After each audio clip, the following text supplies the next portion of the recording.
Adab Sanamna. Let's begin with the top stories of the hour. DPR of Kantipur project remains to materialize despite 20 years since Mahakali Treaty. Firm supporter of the treaty, Premier Oli, with the opportunity to ensure the implementation. Students and guardians compelled to bear the brunt as private schools make students buy textbooks from publishers by reaping margins.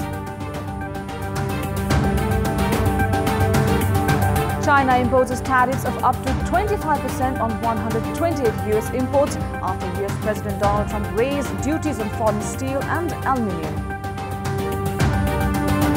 And John Isner rallies past Zverev in a thrilling 3 sets to claim Miami Open title, the biggest in his career, to make him the highest-ranked American at number 9. Let us begin with some national political updates.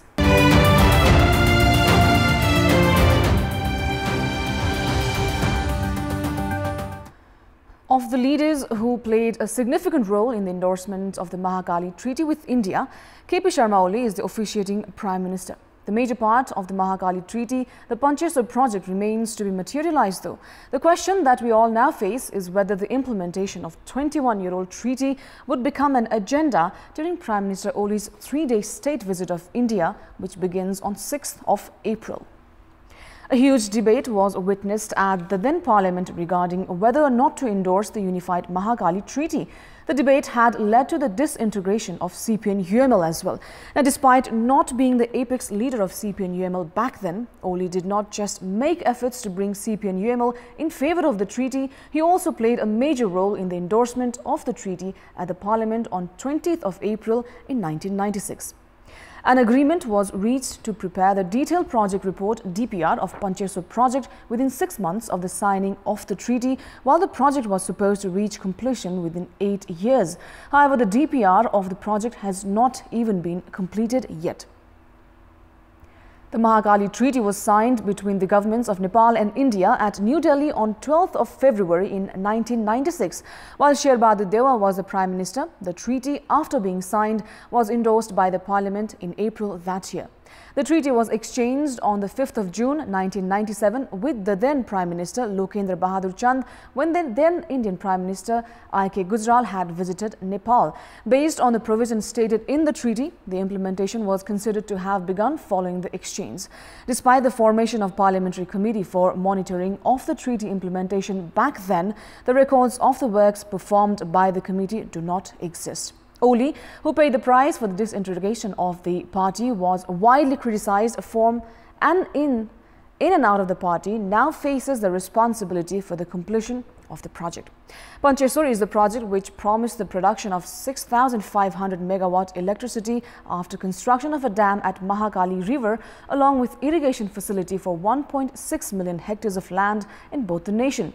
It is also an opportunity for Prime Minister Oli to prove the essence of the project, as he was the very person who had played a significant role in signing the treaty. However, the value of the project will only be proven when Nepal reaps the benefit it legally deserves upon the completion of the project. Now, Prime Minister KP Sharma Oli, who has 2/3 majority in the Parliament, is considered to be a powerful leader. The Prime Minister elected by the people has been spending his valuable time in giving speeches at various public programs instead of focusing more on administrative works. It's not just the Prime Minister, but ministers and leaders of political parties have also been doing the same. Right after KP Sharma Oli was elected as the Prime Minister, he had assured that he would not go to programs to cut ribbons and instead would focus on bringing political stability and prosperity in the country. On contrary to his commitment, Premier Oli has been spending several hours at various public programs every day. When the Prime Minister takes part in a program, a big number of security personnel as well as government employees are deployed there, whose valuable time is also wasted. The general public is also annoyed by the traffic jam created by the Prime Minister motorcade while going to such programs every day. These speeches given by the Prime Minister and other leaders do not contribute anything to policy making and good governance. They just disappoint the general public who are seeking change. And with that, it's now time for our segment Public Pulse, where you text us with your opinion. Public Pulse. And here's your question. Why do you think the Prime Minister and other senior leaders spend most of their time at public programs? Your options are A. Unable to prioritize, B. To make cadres happy, and C. To gain cheap popularity. To vote for that question, do type NEWS, select your option A, B or C and send it to 8080. We'll take a short break here. We have more news coming up. Welcome back. Students and guardians are compelled to bear the brunt as private schools are making the students buy textbooks from publishers by reaping margins. It has been found that publishers are providing an average of 15% commission to schools for making their textbooks mandatory at their schools. With the onset of the new academic session, publishers and distributors are under pressure. However, it is not just the publishers and distributors who make a lot of money from the sales of textbooks. Private schools land a huge sum of money in the process as well. According to school operators, distributors and publishers we interviewed, school operators receive somewhere between 5 to 25% in commission. More than 2 million students currently study at around 8,000 private schools across the country. Textbooks published by private publishers do business of around 4 billion rupees every year. Now, private schools compel the parents to purchase textbooks from publishers who provide them with the highest commission while compromising with quality. According to Curriculum Development Center, more than 100 private publishing houses have received the permit for the publication of textbooks. In addition to that, textbooks of foreign publishers are equally in demand. Whether it be the native publisher or the foreign, competition is high regarding a higher commission. Publishing entities agree that they provide at least 15% commission to schools and 45% to distributors. The pressure of all these margins transfer to the soldier of the students and parents. This compels the students to carry a lot of physical load while parents face the financial burden. The monitoring agency of curriculum, the Curriculum Development Center, is not just aware of this situation, it's covering the problem. The question that remains unanswered is who should take the responsibility of monitoring and controlling the unhealthy competition between the publishers and arbitrary decision-making of the school operators, which has been adversely affecting the parents and students. With that, it's now time for the international update.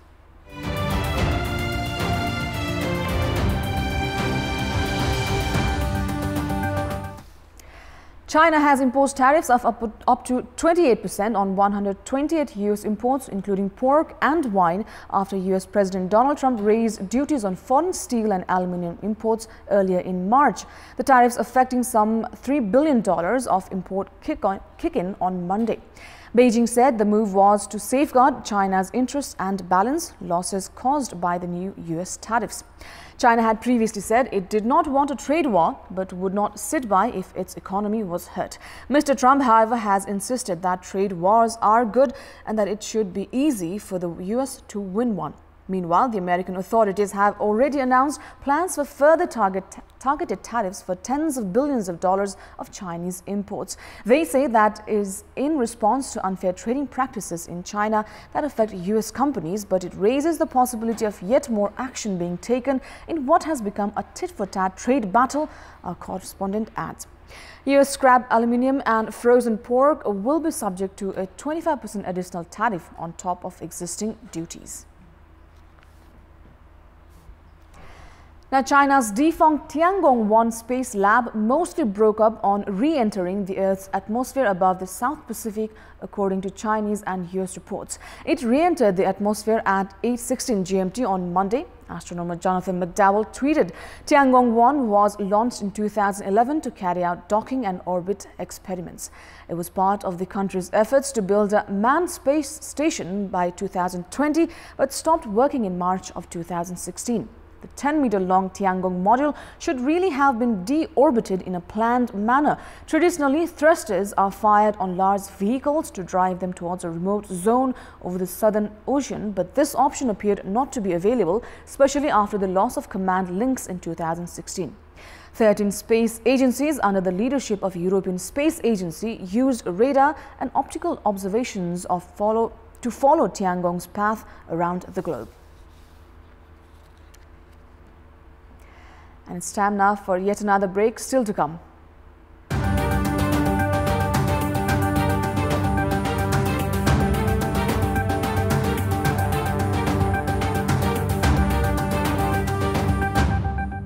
Sports news. It also capped a successful weekend for American tennis with US Open champion Sloane Stephens claiming the women's title on Saturday. Now, defending champions Chelsea have suffered a 1-3 loss against Tottenham Hotspurs in the English Premier League match, which concluded a while back at the Stamford Bridge. Alvaro Morata scored on the 30th minute of the match, his first goal since Boxing Day, to put the Blues ahead in the match.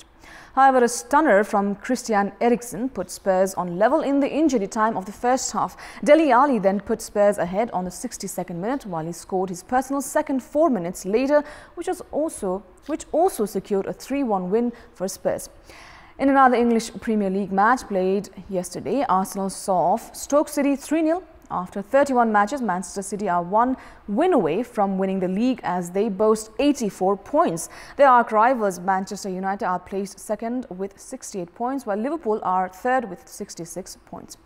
Now, following yesterday's win over Chelsea, Tottenham stay firm in the fourth position with 64 points, while defending champions Chelsea struggle to find the coveted Champions League spot with 56 points at fifth position. Meanwhile, Arsenal are placed sixth in the table with 51 points. Now, CYC Attaria hammered Rupandehi Challengers by 9 wickets in the first match played yesterday under the Thangari Premier League. Batting first after winning the toss at Thangari's police ground, Rupandehi was bowled out for a paltry score of 61 runs. The Rupandehi innings only lasted 15.2 overs as man of the match Kamal Singh Airi grabbed 4 crucial wickets. Shubha Sankar Ura was the other successful bowler of CYC Attaria, picked up 3 wickets.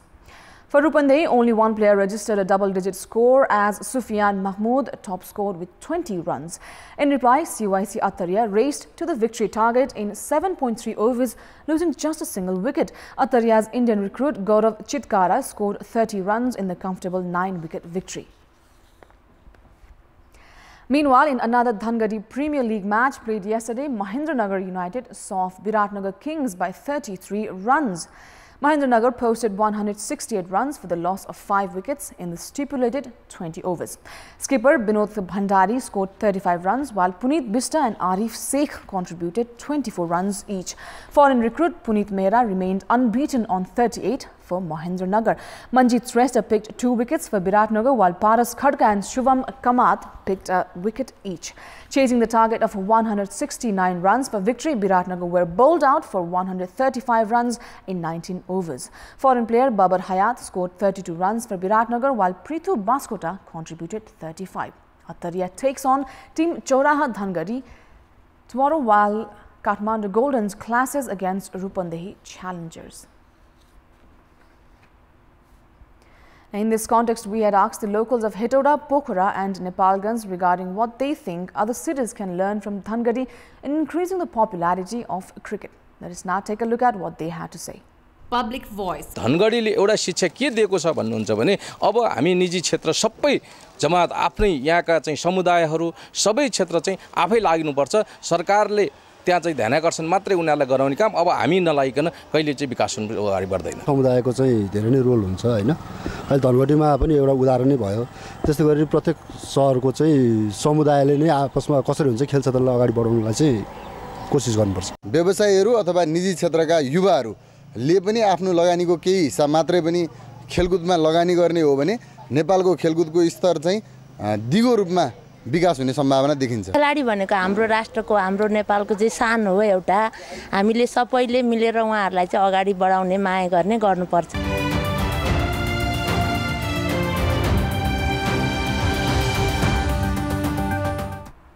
We have an information to correct. Attaria takes on Team Choraha Thangari today, while Kathmandu Golden clashes against Rupandehi Challengers. Now, before we wrap up, here's a look at the top stories one more time.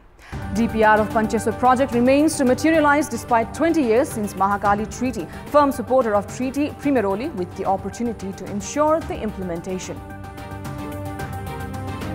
Students and guardians compelled to bear the brunt as private schools make students buy textbooks from publishers by reaping margins. China imposes tariffs of up to 25% on 128 US imports after US President Donald Trump raised duties on foreign steel and aluminium. And John Isner rallies past Zverev in 3 thrilling sets to claim Miami Open title, the biggest in his career, to make him the highest-ranked American at number 9. And those were the top stories for this hour. Our next English bulletin will be at 11 a.m. Stay with us for more news and entertainment on Kantipur TV HD. Thanks for watching. Have a good day.